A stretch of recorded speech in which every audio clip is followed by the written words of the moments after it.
Hello, ladies and gentlemen. Good afternoon and welcome to the show. On this, today is the 23rd of June, 2021. We got a lot of ground to cover, boys, so we got to get started. Welcome to your introduction to the world of the bizarre, of the conspiracy. And we're going to go over some of them real quick. We're not going to pay too much time to any one of them. We're just going to start going over them and take a look at some of them out there. There's lots of them, guys. The world is a mysterious place. So let's get the chart started right here and take a look at what's going on. First one we're going to take a look at is the Loch Ness Monster. You know, there's a deep lake in Loch Ness, and I guess it has tributaries that lead to the ocean. And they say that there's a prehistoric creature underneath the waters, lurks deep in the water in Loch Ness. He comes up once in a while, and they got a picture of him right here, his neck and his shoulders or whatever. They say he's about 40 or 50 feet long, you know. And I once knew a person who took a picture of one of these cryptographic monsters. Anyway, let's move on and take a look at the next one. The next one is Bigfoot, a creature that lives in the dark black woods that is very, very hard to spot, and people have said that they've seen it all over the earth. The Native Americans knew very well about the Bigfoot, and it doesn't seem like it's really an ape or a man. It's like half ape, half man. It stands like they're huge. They stand like 9 or 10 feet tall. I read a story about a guy told about Bigfoot that he got captured by a Bigfoot. And he said he was in his tent, you know. Like, this was back in the 1940s or 1950s. Anyways, a long time ago. And back then, they used to make tents out of canvas. And they were very, very strong. And they had thick walls on them. He said that the Bigfoot come in there and grabbed a hold of his tent, and him and all in it, and slung it over his shoulder. You talk about a creature that might weigh 800-900 pounds.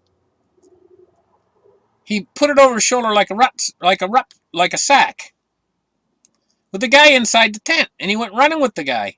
And the guy said that he's like, he could feel him bouncing up and down as he was on the Bigfoot shoulder, running through the forest, you know.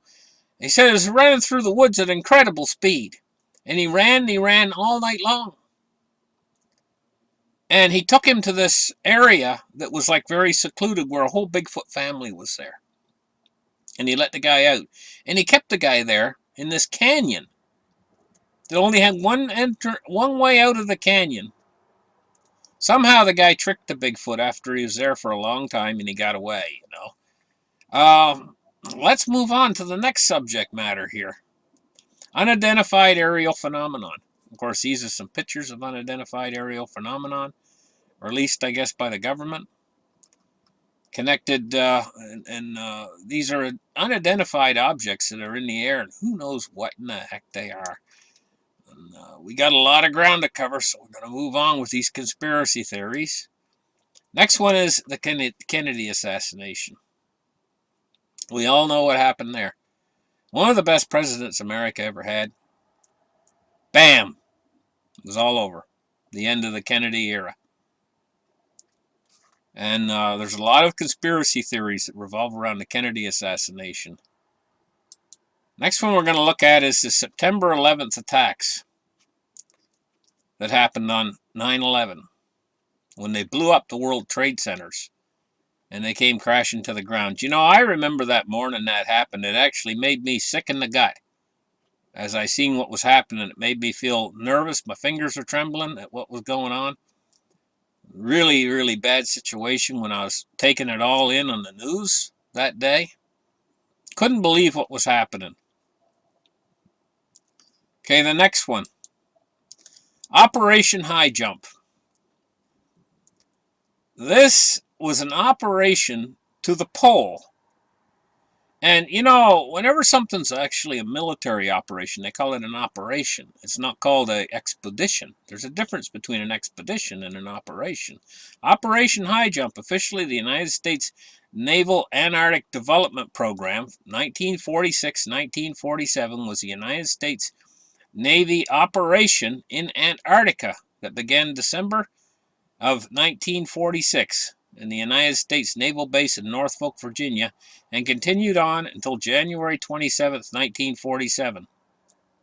There's a conspiracy theory that revolves around Operation High Jump and what they were actually doing there in the South Pole. Like I say, we got a lot of ground to cover. Next one.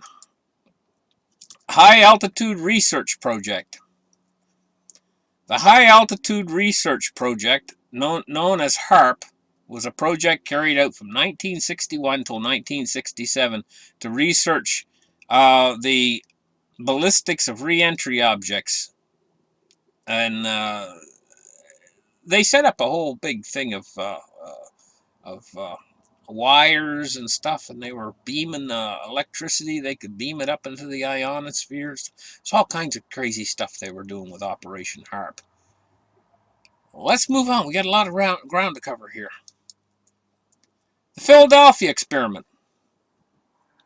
Philadelphia Experiment is a legend surrounding a camouflage technology experiment that is said to have been carried out in the United States during World War II. They were evidently, according to this, they were trying to make a ship invisible. There's a ship called the Eldridge. And what they were doing was taking electromagnetic energy, and they were trying to create an invisibility field around the ship. But it said, in conspiracy theory, it said that they made a time machine. Okay, so let's move on. We got a lot more to cover. Crop circles.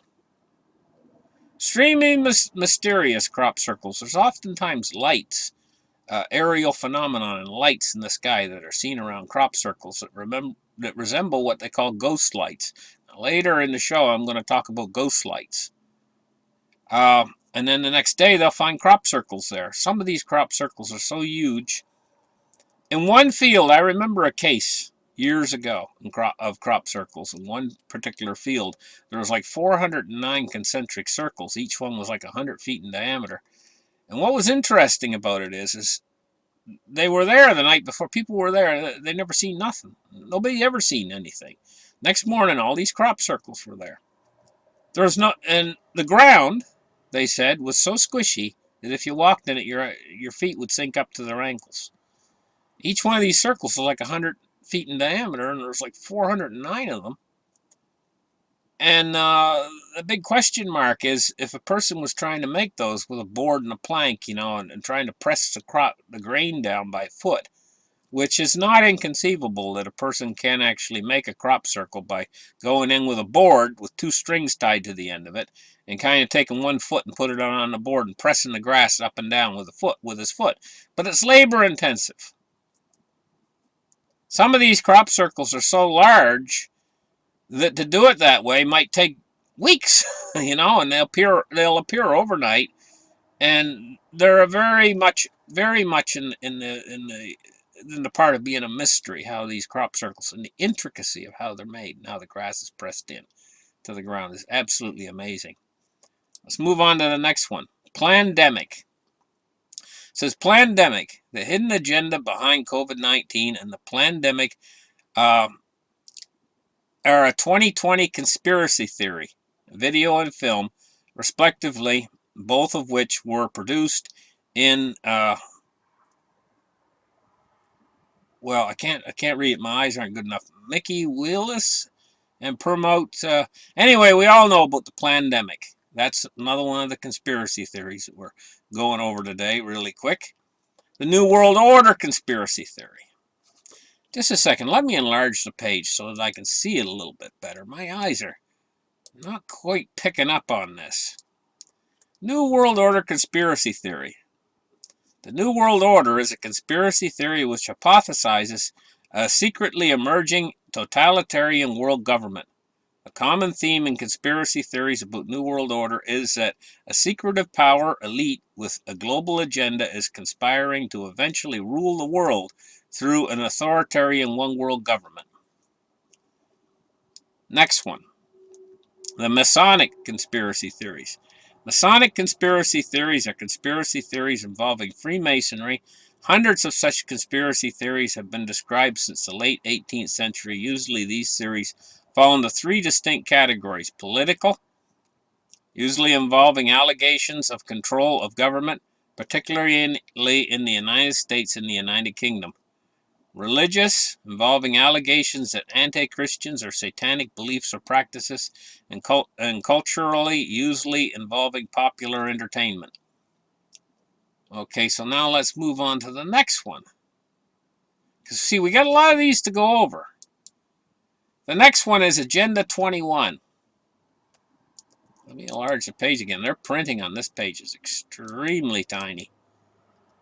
Agenda 21 is a comprehensive plan of action to be taken globally, nationally, and locally by organizations of the United Nations, system governments, and major groups in every area which humans impart in their environment. Agenda 21 is Rio Declaration on Environment and Development. So we have Agenda 21. Now what's the next one we got to go over here? FEMA camps. FEMA camps and conspiracy theory hold the United States Federal Emergency Management Agency, FEMA, is planning to imprison U.S. citizens in concentration camps. Okay, enough said about that one. Let's go over the next one. Project Prophecy. Now this one is linked into Jim Rickards, who we've all seen on the YouTube here, oftentimes doing shows and stuff about the economy. And Project Prophecy was something that he worked on with the CIA. And what they were doing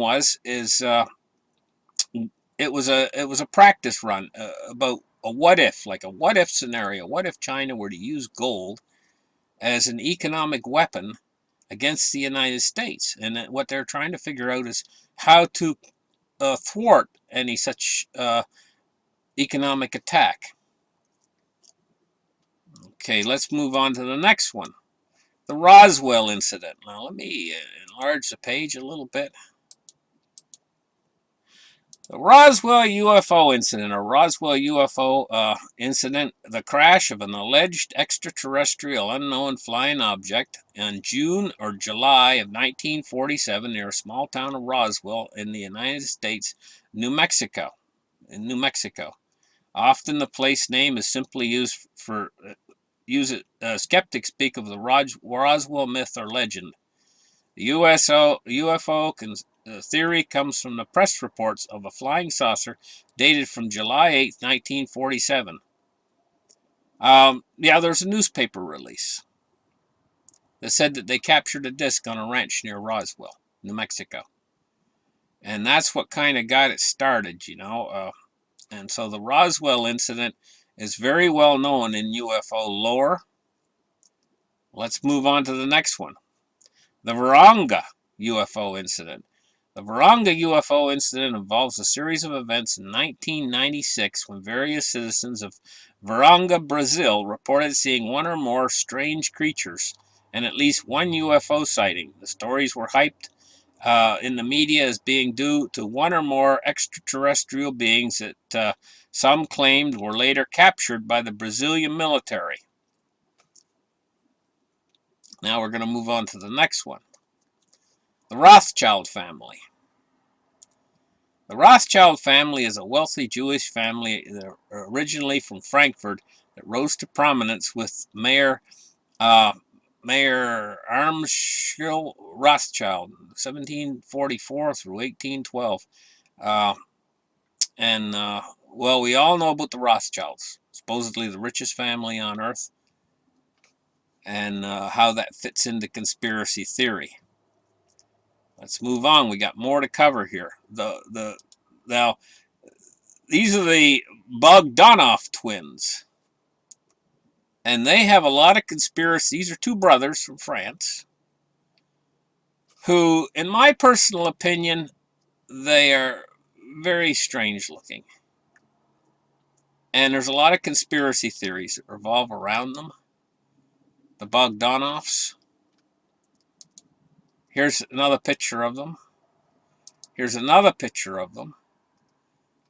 When they were younger, they weren't. They looked more different, you know. But now they look different as they're getting older. But there's a lot of conspiracy. Here's a picture of them when they were younger, right here on the right here. And here's a picture of them now. So there's a lot of conspiracy theories that revolve around the Bogdanovs. Now the next one we got to go into. Deep underground military bases. DUMBs are called. And it's claimed that all over the earth there's these deep underground military bases that the governments of Earth have spent actually trillions of dollars building, and that these deep underground military bases in the United States and in Australia and other countries are connected by railway tubes that run high-speed trains deep underneath the earth that they've drilled. So that's a conspiracy theory all in itself right there. Now see, I told you guys there's a lot to this. We're only about halfway through. There's a lot. Area 51. Area 51 is a military zone in southern Nevada owned by the United States Air Force and the U.S. Department of Defense. The correct names are Homey Airport and Groom Lake. The restricted area is located within the large Nellis Air Force training area and has a separate, additionally secured military facility. Area 51 is the subject of many conspiracy theories. Okay, next one. Zechariah Sitchin. He's an author. And he wrote about a mysterious 12th planet, or what we would call a 10th planet. A planet that orbits in a elliptical orbit around the Earth and goes way out into the vast reaches of space and then comes back through the solar system again every so many thousands of years. It's never been proven in science that this planet actually exists, but he wrote a whole series of books. I think he wrote like 12 books. I personally have all 12 of his books, but this is very interesting. And so that's Zechariah Sitchin. Now let's move on here. Nibiru Cataclysm. Now, the planet that he wrote about is the planet Nibiru. It says the Nibiru Cataclysm is a supposed disastrous encounter between Earth and a large planetary object. And this is the planet that Zechariah Sitchin wrote about. In a collision or near miss that certain groups believe would take place in the early part of the 21st century. Believers in this doomsday event usually refer to this object as Nibiru or Planet X or Planet 10, X for 10. The idea was first put forward in 1995 by Nancy Leader, the founder of a website called Zeta Talk. Leader describes herself as a contactee with aliens and the ability to perceive messages from extraterrestrials. Okay, let's move on. The gray alien. Gray aliens are also referred to as Zeta Reptilians. Roswell Greys or Greys are purported extraterrestrial beings.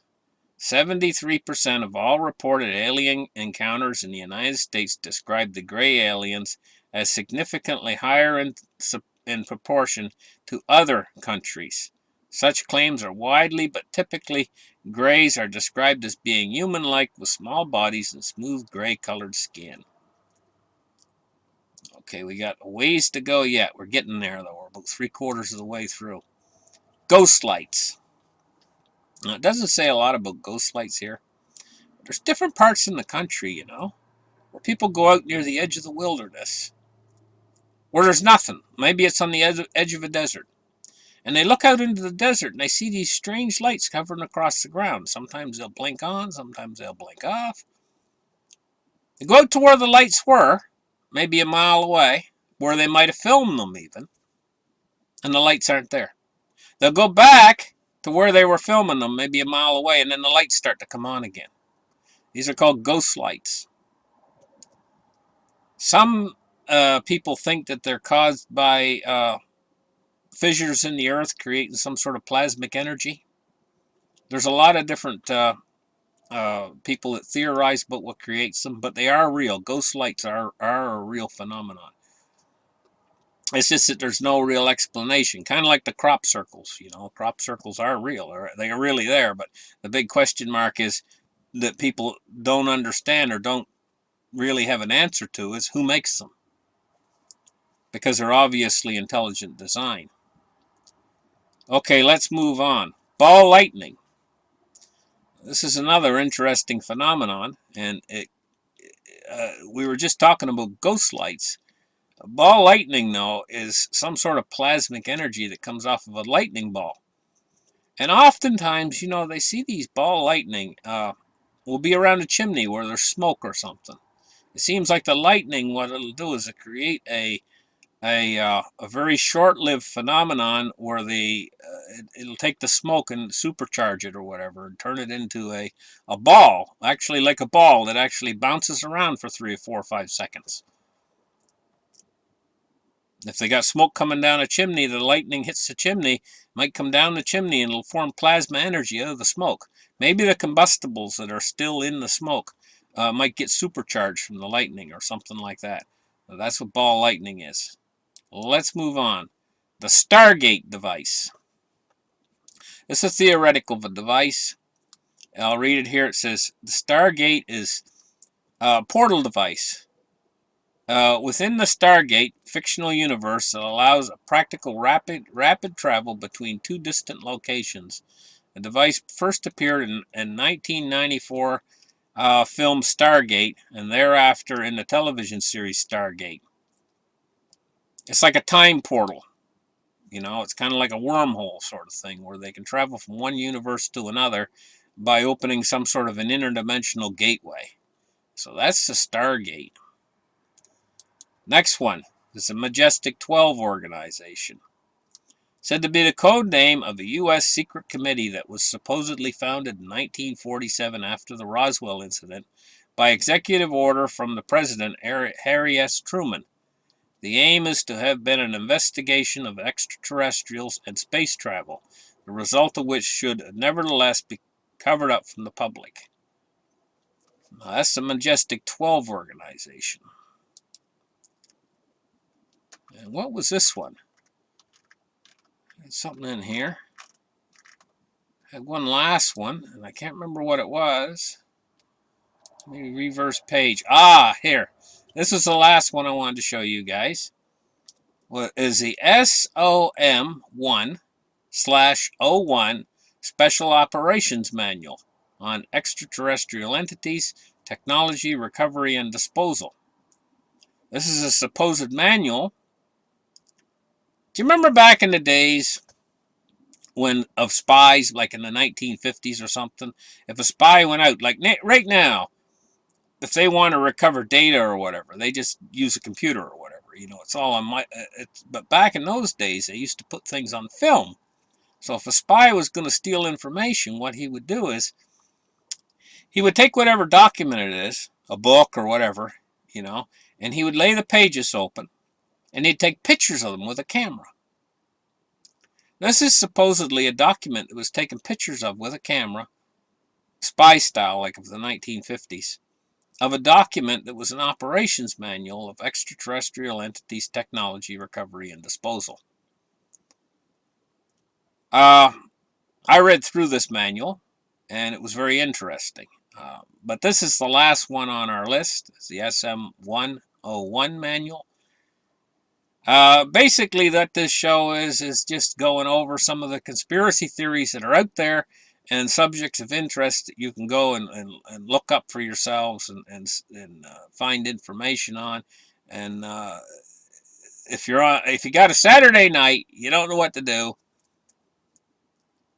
grab some popcorn and maybe look into some of these things and have a good time theorizing about what things is going on out there in the strange world of the bizarre. I thought you guys would find it interesting if I just went over a few of these things and showed them to you. And I'm not saying they're true. I'm not saying they're not true. I'm just saying that these are some of the mysteries out there. You guys have a nice evening, and we'll catch you guys in the very next show. Bye-bye.